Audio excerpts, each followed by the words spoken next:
सुरुवात करूया. 1 meal a day म्हणजे काय? 1 मील अ डे म्हणजे दिवसातून एकदाच जेवणे. आपण जे 3 वेळेला जेवतो, मी पाठीमागच्याच वेळेला सांगितलं आपल्याला, की आपलं शरीर जे आहे त्या शरीराला रेस्टची सुद्धा गरज आहे. आपण मराठीमध्ये लोक जुन्या काळी म्हणायचे, तुझी गिरणी कधीतरी बंद ठेवणार आहे का नाही, म्हणजे आता हा ग्रामीण भागातला शब्द आहे.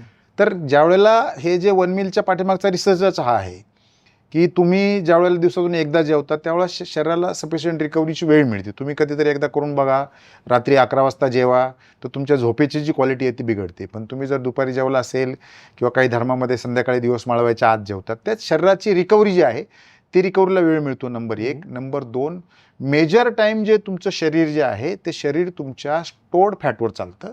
स्टोर्ड फॅटवर मेंदूला अतिशय कॉन्स्टंट एनर्जी भेटते. त्यामुळे तुम्हाला जी बुद्धीची कामं करायची आहेत, म्हणजे मी मध्ये एका पुस्तकात वाचलं की वर्ल्डमधल्या ज्या काही महत्त्वाच्या कंपन्या आहेत त्यातले जे CEO आहेत ते CEO they take a decision while they are in fasting.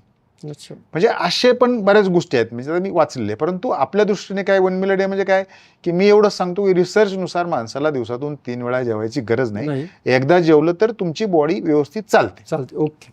हे तुमच्या कन्सेप्ट जो बेसिक कन्सेप्ट आहे तो तुमच्या लक्षात आला असेल. आता याच्यावरती सर्वाधिक जो प्रश्न आलेला आहे ना, की आम्ही शारीरिक अंग मेहनतीची कामे करतो, आम्ही शेतामध्ये राबतो, भरपूर कष्ट करतो आणि आमची एनर्जी कॅलरीची आवश्यकता पण जास्त आहे. मग आमच्या या सगळ्या शरीराला जी झीज होते श्रम करून, तर त्याची हानी एका दिवसभरातल्या एका जेवणामधनं कशी भरून निघणार? हा सगळ्यात बेसिक अनेकांचा प्रश्न तोच आहे आणि सर्वाधिक प्रश्न विचारणारी संख्या देखील त्याच विषयी आहे. मी आपल्याला योगेश सर, हा प्रश्न अतिशय योग्य आहे.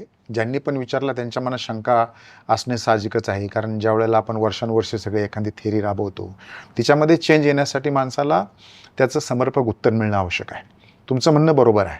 1 मील अ डे कुणी करावं? 1 मील अ डे म्हणजे ज्याच्या बॉडीमध्ये इन्सुलिन रेजिस्टन्स नाही.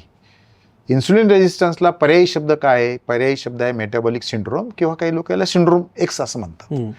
हा जो सायंटिफिक याचा जो अभ्यास आहे तो आता हळूहळू आपल्याकडे पर्क्युलेट होतोय. मग त्यामध्ये काय होतं की ज्या वेळेला तुम्हाला इन्सुलिन रेजिस्टन्स होतो त्यावेळेला तुमची बॉडी फॅट स्टोअर करायला सुरुवात करते, कारण तुमच्या शरीरातलं इन्सुलिन कमी होत नाही. तुमचा मागाशी फोन आला तेव्हा मी तुम्हाला सांगितलं जिममध्ये होतो. मी आत्ता पण सांगितलं की मी आता जीवन बरोबर 24 तास झालेले आहेत. मी जिममध्ये 1 वाजता जवळपास 100 किलोनी वजन उचललेलं आहे. टोटल वजन माझं एक साधारणतः जिममध्ये मी 10-12 हजार किलो उचलतो. परंतु हे प्रत्येकाला शक्य होणार नाही, कारण माझी सवय, कुणी अतिशय प्रयोग करायला जाऊ पण नका. होतं काय की बॉडीचं सिम्पटम ठरलेलं आहे. बॉडीमध्ये जर एक्सेस फॅट स्टोअर असेल तर ते फॅट स्टोअर कुणाच्याही शरीरावर होऊ शकतं. ते शेतकऱ्याच्या होऊ शकतं, मजुराच्या होऊ शकतं, किंवा तुम्ही अतिशय सडपातळ आहात, तुमचे सगळे ब्लड रिपोर्ट नॉर्मल आहे, तुम्हाला कुठला आजार नाही आहे, तर तुम्हाला 1 मील अ डे करण्याची आवश्यकता नाही.